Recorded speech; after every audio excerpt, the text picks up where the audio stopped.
Welcome back everyone to the channel. We got another Melbourne Airport update for Terminal 1 and 2 for you today. So I'll get right into it. We've got quite a few interesting things happening at the moment. So I will today start with the domestic terminal. Starting off with this Qantas A330-200 in the old livery. This has come in from Perth earlier this morning and we'll be going back out to Perth soon.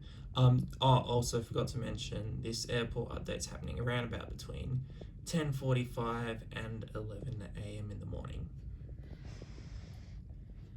Next up, we've got another Qantas A330, this one's a 300 in the new livery.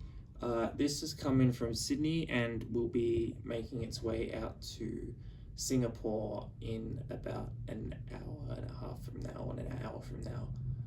This plane coming from Sydney, that is EGP Aviation. He does a good version of Sydney Airport Terminal 3, which is the Qantas domestic one. So this has come in from his airport in Sydney and going to Singapore. Next up, we got one of my favourites, the Qantas Link-8Q200. This has come in from Devonport earlier and will be going out to Mildura later. Next up, we got a Qantas 737-800. This has also come in from EGP Aviation's Airport, Sydney, and will be heading back out there shortly.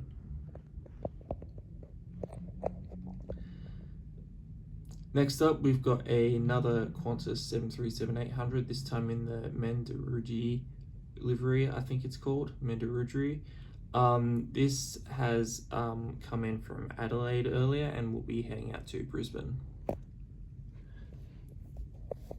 Last for the domestic stand, we have a Qantas Link 717-200. This has come in from Hobart and will be heading out to Canberra shortly. The Melbourne to Canberra route is one of two routes in which the new A220s are operating on. So you're often going between Melbourne and Canberra on the A220s, but still 717s on this route. Good to see Gemini announced the special livery for the Qantas Link A220 is going to be released at some point soon. So looking forward to picking up that one. Next up, over to the international stands, and we'll start with the usual visitor at the hard stand, the Emirates A380. This came in from Dubai early in the morning, unloaded passengers, and is now sitting at the hard stand until this evening, where it will depart back out to Dubai. Next up, we've got this Qantas 787-9. Now this is an interesting one because this is going off on a new flight number, QF209. This is replacing QF9, which originates in Melbourne, goes through Perth, and then directly to London Heathrow from there. Because of the escalating situation in the Middle East right now, Qantas and as well as many airlines, have been avoiding Iranian airspace. So that means that the 787-9 can't quite, when going out from Perth to London, can't quite make the distance. So that means it needs a stopover in Singapore just to refuel. So as a consequence of that, it means that this flight that originates in Melbourne is now leaving a few hours earlier to get out to Perth, and so it has more time to stop in Singapore. So this is making Qantas 787-9 is making the flight out to Perth and then to London Heathrow, just taxiing out now. Also on the taxiway, we had this Vietnam Airlines A350-900 in the SkyTeam livery. This has come in from Ho Chi Minh City this morning and is heading right back out there.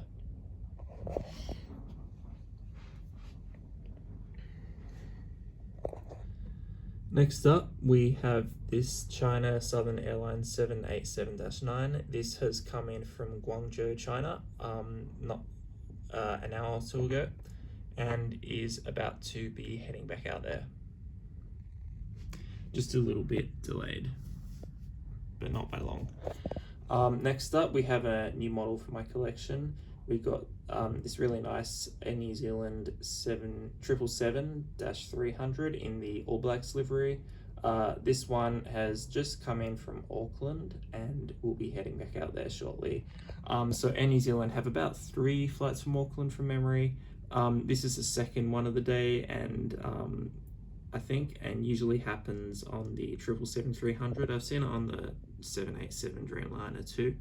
And then there's a third flight, which also usually an A321, just like the first flight, also an A321, but the third flight sometimes gets a 777 or a 787. So you get a nice mix of aircraft from Air New Zealand, even just coming from Auckland. Next up, we have a United 787-9. This has come in from San Francisco and we'll be heading back out there very shortly, just once the taxiway's cleared up. United were flying 777s during the Australian summer, 777-300s mostly, to Melbourne from San Francisco, while the LAX service was remaining on a 787. However, as the season's changed, I guess they don't need as big of an aircraft on the San Francisco route, so it's reverted back to a Dreamliner. The Gemini 777 release looks pretty good. I don't know if I'll get it or not, but we'll see. Last, we have a very delayed Batik Air Malaysia 737 MAX. This has come in from slightly delayed from Bali Denpasar, and before that Kuala Lumpur, and we'll be heading back out to Kuala Lumpur via Bali Denpasar. And with that, that's the end of the update. Thank you everyone for watching, and I look forward to seeing you in the next one. Just before I forget, don't forget to check out EGP Aviation's videos. He, as I mentioned, does a very good version of Sydney Airport Terminal 3, but also his Edinburgh Airport is very good, so I recommend you check that out. Otherwise, that's all for this time, and I'll see you next time.